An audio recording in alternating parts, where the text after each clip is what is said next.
ओम शांति। हम सुन रहे थे अनेक दीदी दादियों के, भाई बहनों के, बाप दादा मम्मा के ब्रह्मा भोजन के ऊपर अनमोल विचार।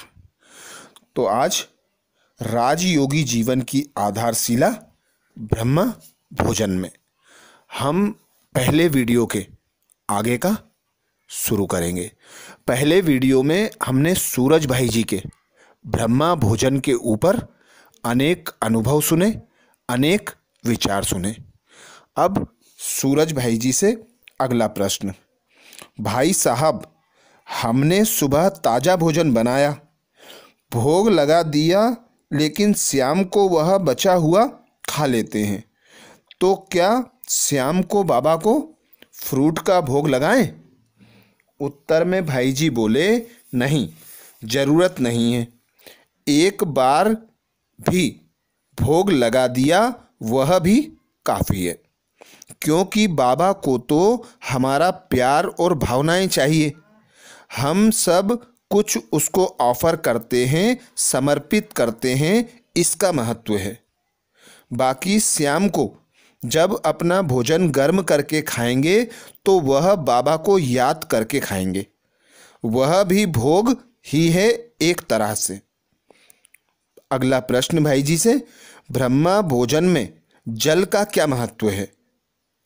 उत्तर में सूरज भाई जी बोले, सब्जी आदि की धुलाई तो भले कैसे भी कर लें, लेकिन RO का पानी या शुद्ध किया हुआ पानी ही भोजन में यूज करना चाहिए। मान लो आप दाल बना रहे हो तो दाल में वही पानी डालें। सबके घरों में आजकल प्यूरीफायर तो लगे हुए ही होते हैं। सब्जियां भी एक बार जनरल पानी से धो लें, फिर 5 मिनट अच्छे पानी में अवश्य डालें। पानी का महत्व सचमुच बहुत ज़्यादा है। सब्जी, भोजन, दाल, चावल, जल, ये हमारे वाइब्रेशन को तुरंत ग्रहण करते हैं। पानी उसमें सबसे जल्दी करता है। शरीर में पानी है और पानी संसार का बहुत दूषित हो चुका है। इसलिए अगर ऐसा वैसा पानी यूज किया तो प्योरिटी इम्प्योरिटी की बात एक तरफ रही, शरीर को कई बीमारियां लग जाएंगी। इस दृष्टि से भी शुद्ध पानी को ही यूज करना अति आवश्यक है। जो पानी भोजन के लिए यूज करना है उसको किसी जग में रख लें, उसको दृष्टि दे के 7 बार संकल्प लें कि मैं परम पवित्र आत्मा हूँ। फिर वो पानी यूज करते रहें। जैसे आटा बनाना है या दाल में डालना है या सब्जी में डालना है या चावल बनाने हैं, तो उसी पानी में यह सब अच्छा हो जाएगा।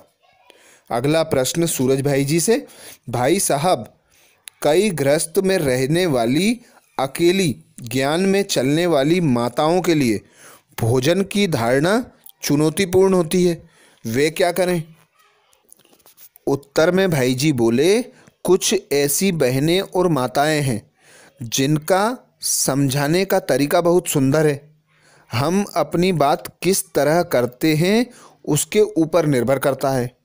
उन्होंने अपनी बहुओं को, अपने परिवार वालों को अच्छा समझा दिया है, तो उन्होंने कहा, माताजी आप भले ही अपने लिए बनाओ, हम आपको मदद भी कर देंगे, और भले ही कभी कभी हमारे लिए भी बना दिया करो।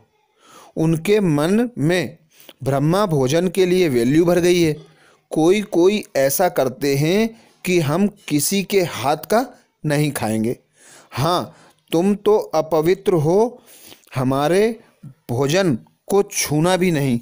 यहाँ परिवारों में समस्या होती है।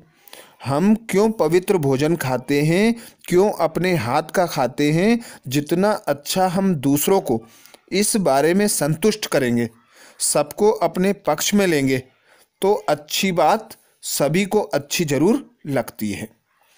भाई साहब से अगला प्रश्न, भाई जी, घरों में जो बच्चे पढ़े लिखे हैं, कई बार वे तर्क करते हैं कि बचपन में तो प्याज लहसुन हेल्दी है, ये कहकर खिलाए। अभी आप बोलते हो कि ये हेल्दी नहीं है, नहीं खाओ, ऐसा क्यों?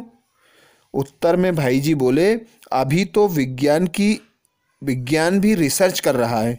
लहसुन प्याज को खाने से अनेक बीमारियां पैदा होती हैं। नहीं तो डॉक्टर कहते थे यह अनेक बीमारियों की दवाई है। अब डॉक्टर कह रहे हैं कि इनसे बीमारियां पैदा हो रही हैं। ये वासनाओं को उत्तेजित करते हैं, इसलिए बाबा ने इनको मना किया है। अगर माताओं बहनों को ठीक समझाना आएगा तो वे बच्चों को संतुष्ट कर पाएंगी। अगला प्रश्न भाई जी से, भाई जी माताएं बहनें घर में इसे किस प्रकार बता सकती हैं? उत्तर में भाई जी बोले, वे बताएं कि अब आप बड़े हो गए हो, इन चीज़ों से आपकी बुद्धि पर नकारात्मक प्रभाव आएगा। आपकी बुद्धि को हमें दिव्य और श्रेष्ठ बनाना है। केवल तेज बुद्धि ही नहीं, इसके लिए इनका त्याग जरूरी है। यदि वे कहते हैं कि फलाने फलाने लहसुन प्याज खाते हैं, वे बड़ी तेज बुद्धि रखते हैं, तो आपको बताना है कि बुद्धि को दिव्य बनाना है, ताकि मन में विचार सुंदर उठे, जीवन बहुत सुंदर चले। जब आत्मिक दृष्टि से बहुत शुभ भावना से बहुत अच्छे स्वमान से समझाएंगे तो लोग समझते हैं। अगला प्रश्न भाई जी से, भाई जी कभी कभी अनाज का साल भर का स्टॉक जमा रखने के लिए कहा जाता है, परंतु आजकल तो क्वालिटी आ रही है, वह साल भर रहे बहुत मुश्किल है। उत्तर में भाई जी बोले, मधुबन में तो बहुत बड़े बड़े स्टोर हैं, हमें पता है कि अनाज में क्या क्या डालना है सुरक्षित रखने के लिए। छोटे स्थानों पर 3-3 मास का अनाज रख लेना चाहिए, साल का रखने की ज़रूरत नहीं। मुख्य बात यह है कि अगर हमारी स्थिति अच्छी होगी तो समय पर हमें सब कुछ मिलता रहेगा। यदि हमारी स्थिति अच्छी नहीं होगी तो जो स्टॉक किया हुआ होगा वह भी चोर लूट कर ले जाएगा। वह स्टॉक हमारे नहीं दूसरों के काम आएगा। अगला प्रश्न भाई जी से, भाई साहब बाबा बोलते हैं कि अंतिम समय में आपको दाल रोटी मिलेगी, वह कौन सी आत्माओं को मिलेगी?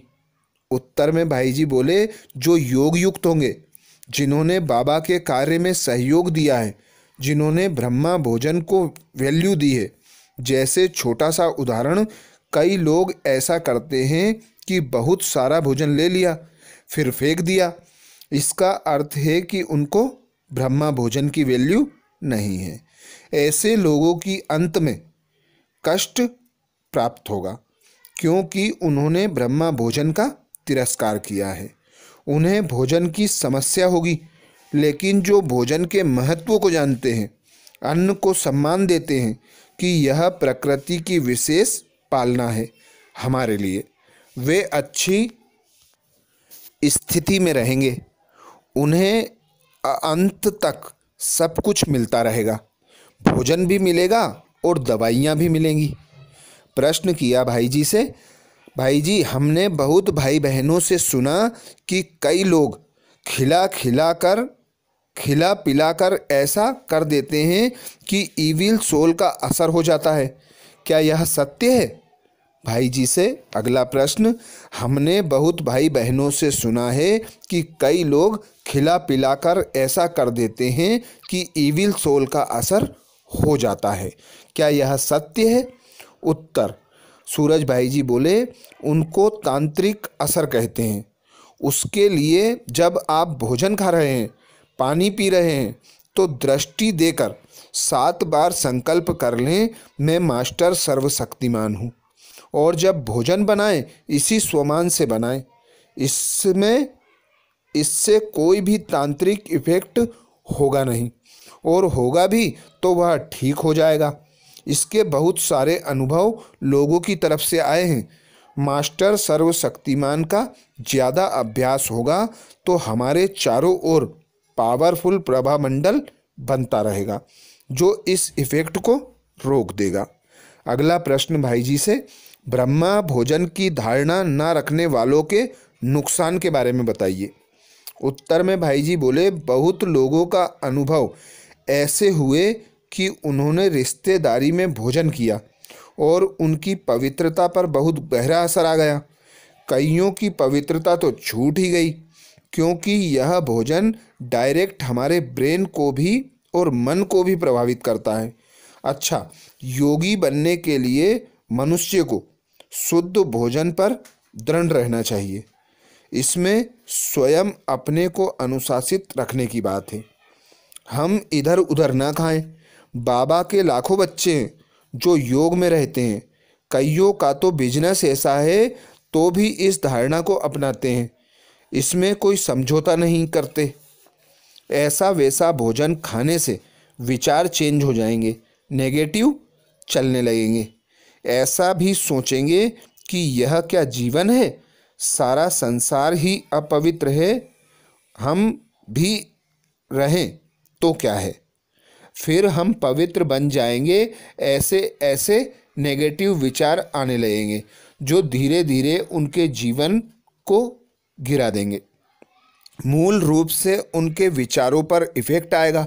कईयों पर यह असर आएगा कि उनके दबे हुए संस्कार उभर जाएंगे। हमने एक बार क्लास में सुना था, एक भाई ट्रेन में यात्रा कर रहे थे, मधुबन से जा रहे थे, तो उनको किसी ने प्यार से बिस्किट ऑफर किया। कहा कि आप योगी हैं, बिस्किट तो खा सकते हैं। उस भाई ने प्रभाव में आकर वह बिस्किट खा लिया और बेहोश हो गया। फिर अजमेर में जाके उठा तो देखा सारा सामान गायब हो चुका था। आजकल चोरों का यह मुख्य धंधा हो गया है। वे कुछ खिला पिला कर चोरी करते हैं। चोर यह जानता है कि बात बहुत प्यार से करनी चाहिए, इसलिए ट्रेन में, शादी में, खाने के मामले में मनुष्य को समझदारी से चलना चाहिए। इससे किसी के प्यार को नहीं देखना चाहिए। कोई हमको सम्मान दे रहा है, हमारी महिमा कर रहा है, हमें अपने फेवर में ले रहा है। फेवर में क्या, कंट्रोल में ले रहा है। फिर कुछ भी खिलाता है तो नुकसान होते हैं, इसलिए खाना नहीं। अगर बहुत पहचान का हो और आप ना ही कर पा रहे हो तो दृष्टि देके 3 बार संकल्प अवश्य कर लें, मैं मास्टर सर्वशक्तिमान हूँ। फिर भी उसमें कुछ मिला दिया होगा तो असर होगा संभव है, इसलिए उससे बचना ही अच्छा है। अच्छा, तो ये थे सूरज भाई जी के विचार।